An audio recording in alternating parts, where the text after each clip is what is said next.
The heat was so intense it felt like the sun itself had decided to drop closer to the earth. We had been in Afghanistan for less than 1 month, in a valley that doesn't forgive mistakes, especially new ones. Water was scarce, sweat poured in streams, and I, still a completely green doc, meaning a medic, walked behind the guys like a strict nanny, reminding them, "Drink water, right now." Of course they laughed, but they drank, and that was what mattered. I was a newcomer. No one knew me, and I felt like an outsider among seasoned guys. It even seemed like they saw me as a sort of deadweight, an unreliable kid with a backpack and an unsure voice. But everyone here had a role, and mine was to save when hell broke loose. Only then would they really know me.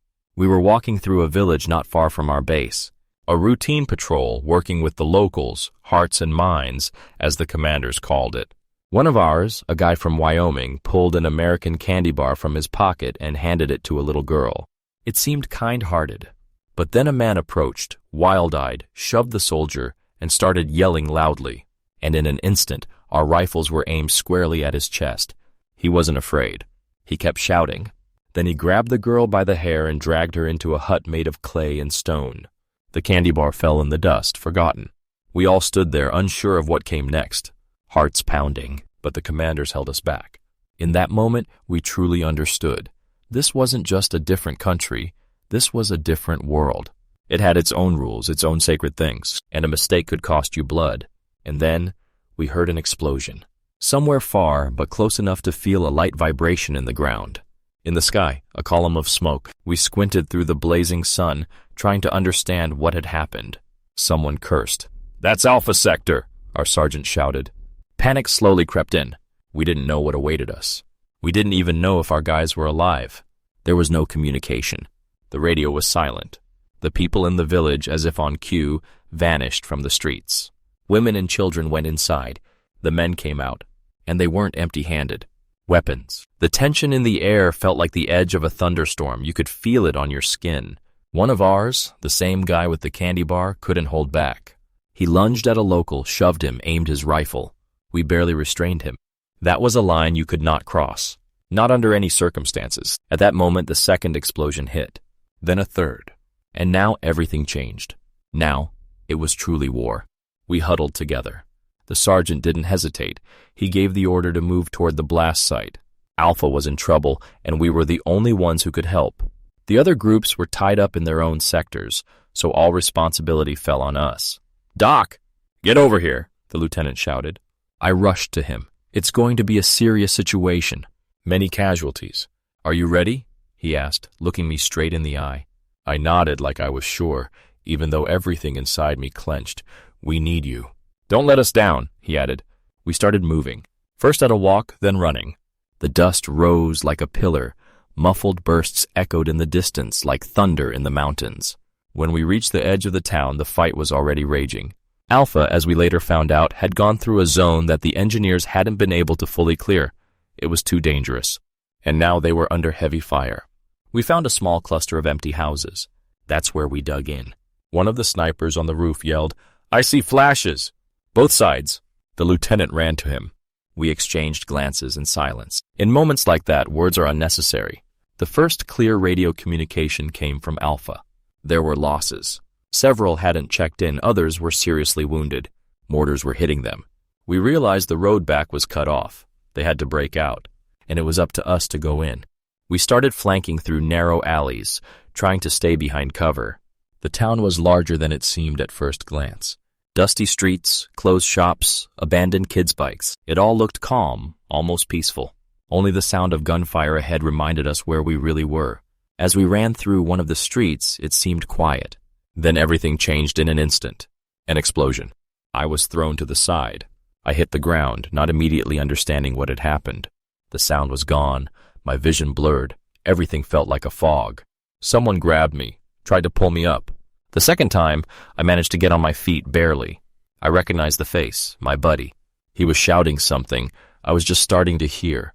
Then, familiar calls. "Doc! Over here!" I crawled. One of our guys was in bad shape. Another lay nearby, not moving. A third was holding his face, trying to catch his breath. I started working, just as I was trained. Automatically.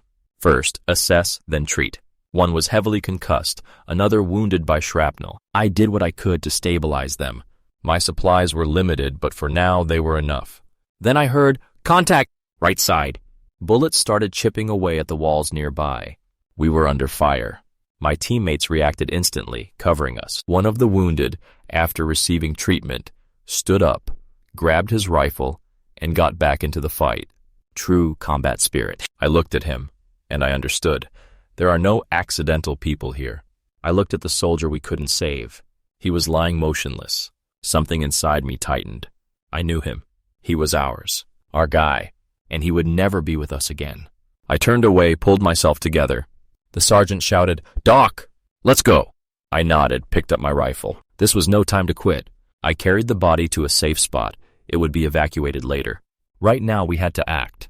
We moved on, straight toward the fire. Everything ahead was unknown, but there was no way back. We had to keep going, closer to where Alpha's men were pinned down. The sound of gunfire grew louder, sometimes broken by sharp, isolated explosions. We moved quickly but cautiously, trying to avoid open sectors. Every corner could be a trap, and every alley an ambush. The unit commander made the decision to flank and strike the enemy positions to give Alpha a chance to get out. Communication with them had been restored. They transmitted coordinates. Their position was under heavy fire. There were wounded who couldn't move, and equipment that was no longer functional. They were running out of ammunition. We understood there was little time left. Our squad split into several groups. Our task was to move along the right flank, break through the buildings, and reach the structure from which they were firing at us. We moved in short bursts, sprinting from cover to cover. The city seemed deserted, but that was deceiving. Someone was definitely waiting here. It all happened suddenly. A man burst out from the doorway of one of the houses.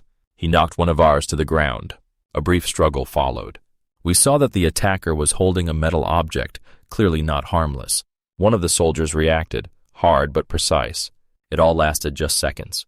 And in that moment you realize there are no accidental movements here. A mistake costs dearly.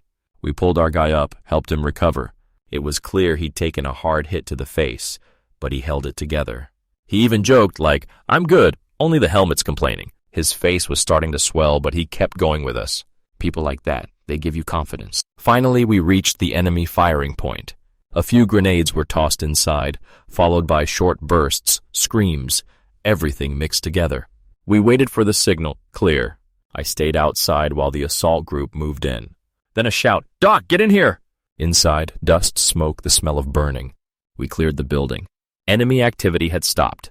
Some of their positions were destroyed by precise hits. We understood this was only one episode, but it gave our guys a chance to get out. I ran to the building where Alpha's soldiers were holed up. What I saw is hard to put into words. Severely wounded, exhausted, pushed to the edge. One of them, as it turned out, was a medic. He held on until the end, saving others.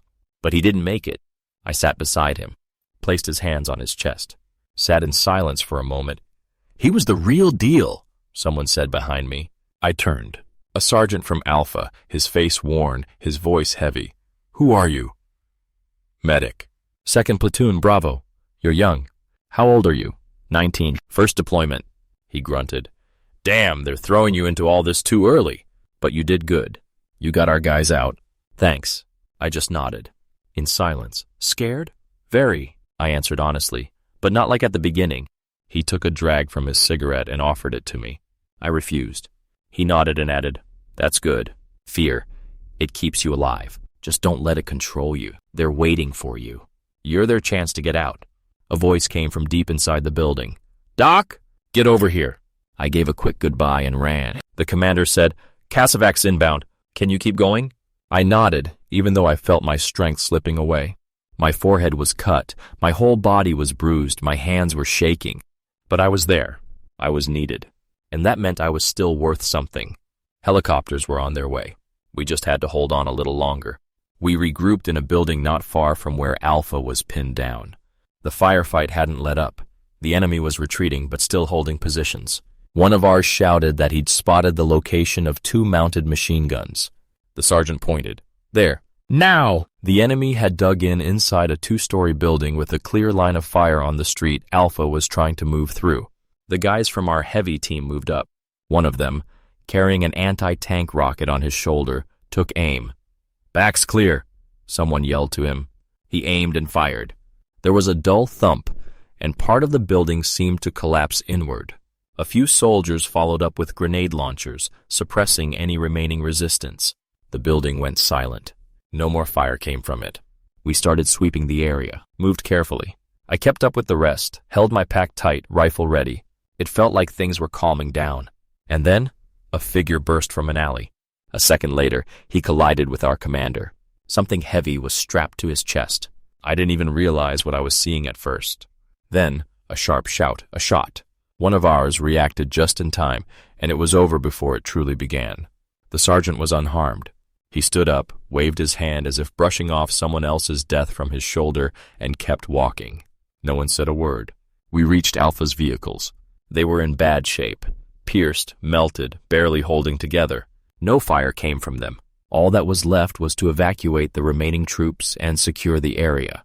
In a neighboring house, a hostile crew was spotted. The sergeant split us into groups. One flanked left, another right, and we went straight in. Every step was hard. Time felt stretched, like moving through thick fog. We were getting close to the target, not knowing what waited behind the door. As we approached the building, a door suddenly swung open nearby, and one of ours was struck on the helmet. The attacker lunged forward but was immediately taken down. It all happened in just a couple of seconds. One of the soldiers was injured, a bruise, bleeding nose, but he stayed in the fight. I treated him and we moved on. We were given the signal to assault. Grenades flew inside.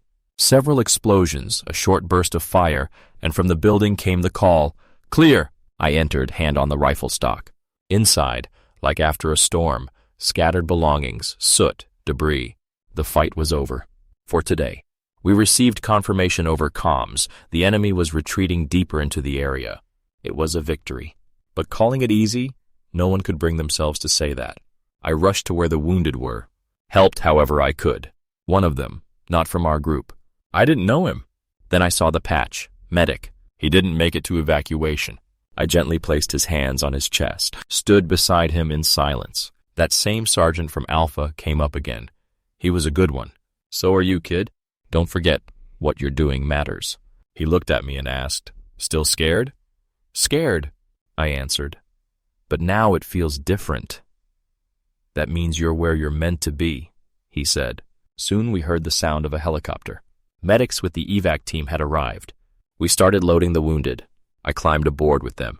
Exhaustion hit me like a wave. One of the medics on board helped bandage my face. He gave me a thumbs up.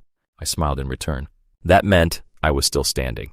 We returned to base after dark. A hot dinner waited for those who could eat. I sat in the shade by a wall with an MRE in my lap, thinking about everything that had happened.